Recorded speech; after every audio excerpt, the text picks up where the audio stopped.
Today we are going to deal with some fun facts about the brain and the nervous system. When we say the word brain, we think about intelligence, and when we say the word intelligence, we think about the brain. What do we mean by the word intelligence? Intelligence is the ability to acquire and apply skills and knowledge. Now, brain is not the only intelligent system in our body.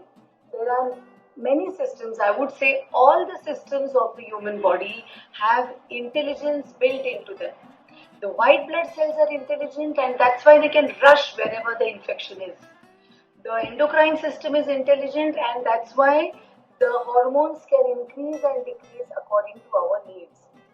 So, intelligence is built into all our systems in the body. However, the brain and the nervous system are unique in their own way.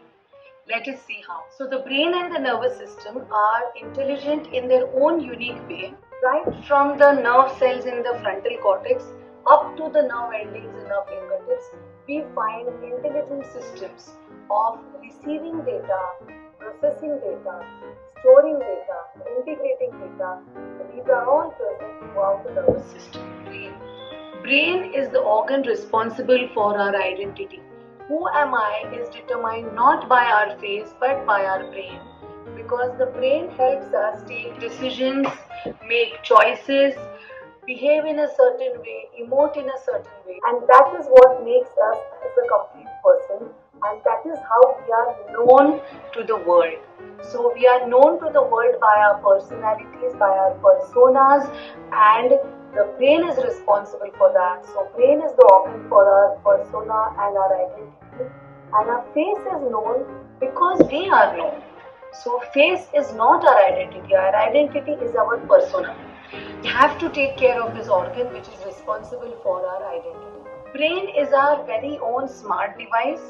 We were born with this, we were gifted by this, and that's why we take it so much for granted. So we feel that the phone is the smart device, but actually the original smart device we inherited, we were born with, nature has gifted us, is the brain. And this has so many smart functions that we have not even yet learned to use all the apps that the brain has given us. We are still discovering research, scientific research is discovering a lot of potential of the brain. A big brain does not mean a more intelligent person. In fact, macrocephaly, that means where the size of the head is large, can be an abnormal finding in a child, and it can be a sign of a disease. The average weight of an adult brain is 1400 grams. When Albert Einstein died, his brain was autopsied, and the scientists researched on his brain a lot. At the time of his death, the weight of his brain was 1230 grams. That means it was less heavy than the average adult brain. The story of Einstein's brain and the research on it is very fascinating one, and you can find it on Wikipedia. But the point I'm trying to make is that the weight of the brain has nothing to do with intelligence. We are still discovering the anatomical substrates of intelligence, and glial cells also have an important role to play. So neurons were thought to be the basic anatomical substrate of the brain, but now we are discovering that the so-called supporting cells are also found to have a lot of functions related to the brain organization. So the brain cells communicate with each other through two ways. One is the electrical system, where the impulses travel along the nerve root and the nerve fiber, and the chemical systems, that means the neurotransmitters. Wherever there is a gap junction, there is a small gap between where one neuron ends and the other starts, that is known as the synapse, and these chemicals are secreted in these gap junctions, synapses, and they travel through the gap, and they attach to a receptor on the cell in front, and they create changes in the function of this particular cell. So there are excitatory neurotransmitters and there are inhibitory neurotransmitters, transmitters which stimulate the cell and transmitters which inhibit the cell. So with this binary function, stimulation, suppression, the nervous system has developed its own unique way of communication. We will be seeing little bits and pieces of this in the future videos also. So the brain has electrochemical communication system. system, the whole nervous system, even our nerve fibers running through our arms, they have electrochemical communication systems. There are a lot of neurotransmitters in the brain. These are the chemicals. Almost 500 different molecules have been identified. Many of them are doing minor roles, and some of them, which are popularly heard about, like dopamine, serotonin, norepinephrine, acetylcholine, these do the major functions. So these are the chemicals, the neurotransmitters. The brain is a very active organ. It is active throughout 24 hours. Do not feel that when you sleep, the brain is sleeping. No, the brain is very active. It is doing a different set of functions. So as you wake up in the morning, have your breakfast and go out for work, or you attend your college or attend your work, and then you travel back and come back home. Now we are of course locked in and this traveling is not happening, but then some other activities are happening, and then at night we sleep. So when we sleep, the brain does a different set of functions. Of course, this also we will be covering in a later video, but this is just a fun fact that when we sleep, the brain is not sleeping, the brain is doing the housekeeping function. As I say, brain ka jhadu pocha ho raha hai us waqt. So the brain is doing the housekeeping function, memory is being consolidated, some problems are being solved, the neurotransmitters which were there in the gap junctions, they are all being cleaned up by the glial cells. So all this is happening when we sleep, and therefore for good memory, a good restful sleep is extremely necessary. Now our brain is such a busy organ. At any given time, the brain is functioning up to 20 to 30% of its capacity. It is not possible for the entire brain to function, and it is not even necessary. So it would be very difficult for us to function as beings if the entire brain started working. There would be a lot of excessive currents, and there would be something like the system getting hung in the laptop or in the phones. Now the weight of the brain, I told you, is around 1400 grams average adult. So it weighs 2% of our body weight. But because of its extensive work, even if it is working to 20 to 30% of its capacity, even that is a lot. And for that, the brain requires a lot of blood. So brain takes up 20% of the blood supply from the body. So 2% weight of the body, but 20% of the blood supply. That means 10 times more than what the other organs are getting. This gives us an idea about how much the brain works for us. It also means that 20% of what you consume, the food, the drinks, the smokes, the drugs, all of this, 20% of this is going to the brain. And the brain is our identity. So be careful what you consume. Now the blood supply to the brain is arranged in a very unique way. It is a need-based blood supply. For instance, I am talking right now, so my speech area is working a lot. So right now my speech area is working a lot, whereas you all are listening, so your listening area is working a lot. All of us are awake and conscious, so our awake and consciousness center is also receiving blood supply. But my speech area is getting more blood supply, and your listening and understanding area is getting more blood supply. So this is a need-based blood supply, and this beautiful arrangement in the form of the circle of Willis at the base of the brain sees to it that whichever area of the brain is working more, that is getting more blood supply. It's a beautiful arrangement that nature has made. A human brain, the brain mainly is used for receiving data, processing it, integrating it, and taking action. Thoughts are a main work that a human brain does, and in a day around 12,000 to 50,000 thoughts are produced in the brain. There are different ways of thinking. We will discuss that later, and so this is a lot of work that the brain does. So the brain reserves all that blood supply. When we learn something new, the brain cells have made a new connection.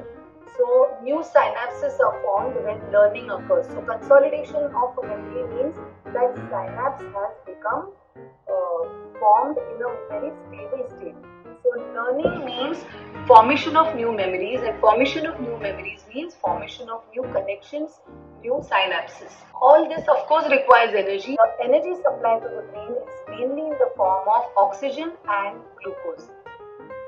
Oxygen and glucose are supplied by the blood, especially when there is a lot of thinking and learning work to do. This supply becomes very important. which is why when you're going out to attend a class or when you're sitting to study on your own, you should be careful that you have had a good meal with good amounts of carbohydrates. Hypoglycemia, low sugars, and hyperglycemia can both damage the brain metabolism. So be careful about maintaining your sugar levels, and oxygen of course is supplied by the blood, and that is related to our respiratory system. Lack of oxygen to the brain of up to 5 to 10 minutes can lead to permanent damage. So conserve your lungs, preserve your lungs, be careful of your habits. Cooking was the revolution. Otherwise, for such a lot of supply of energy to the brain, we would have had to keep on eating.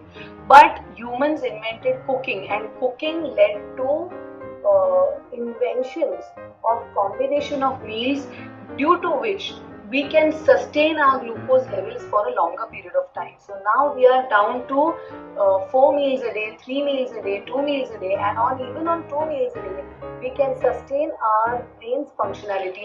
All this was possible because humans invented cooking, and different combinations of dishes are possible. I really am fascinated by the simple inventions like chikki or laddu, which is a combination of long-term and short-term carbohydrates. So young children who are listening to this, remember to have a laddu just before you have your study session, so that it will last you for immediate work and also for some sustained work. The human brain is made of a lot of cells. There are around 86 billion neurons and more than that number of supporting cells or glial cells.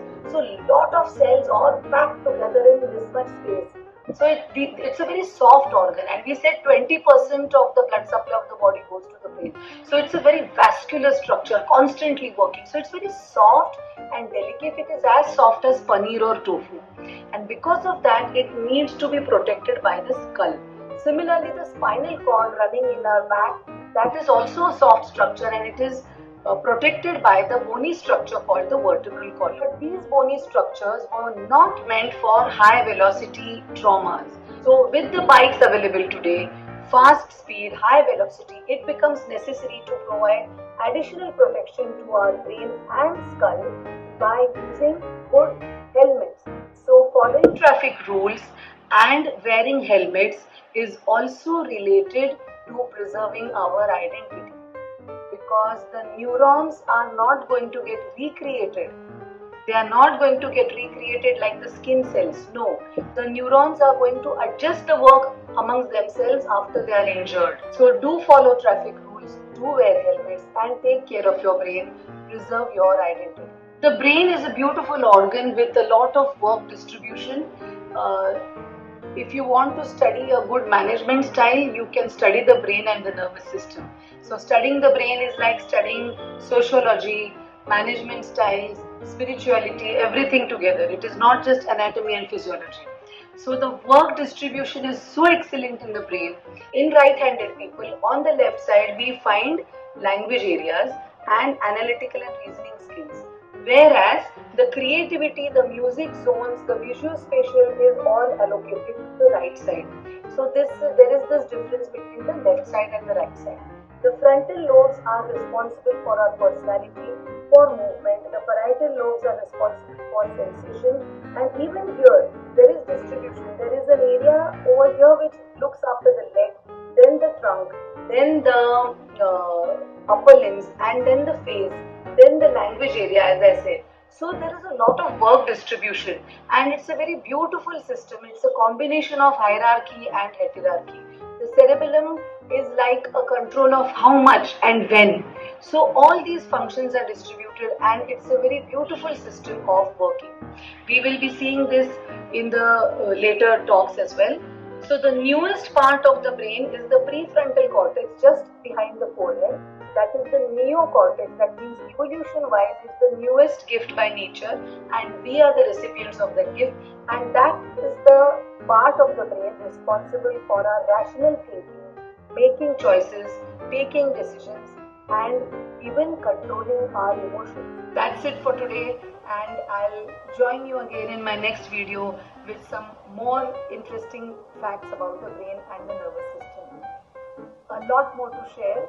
Signing off today, I am Dr. Purnima Gauri, neurologist by training and profession, director of Wish Advocacy Foundation, a social profit company for emotional fitness, and proprietor of Purnima Gauri Neuro Center. Thank you.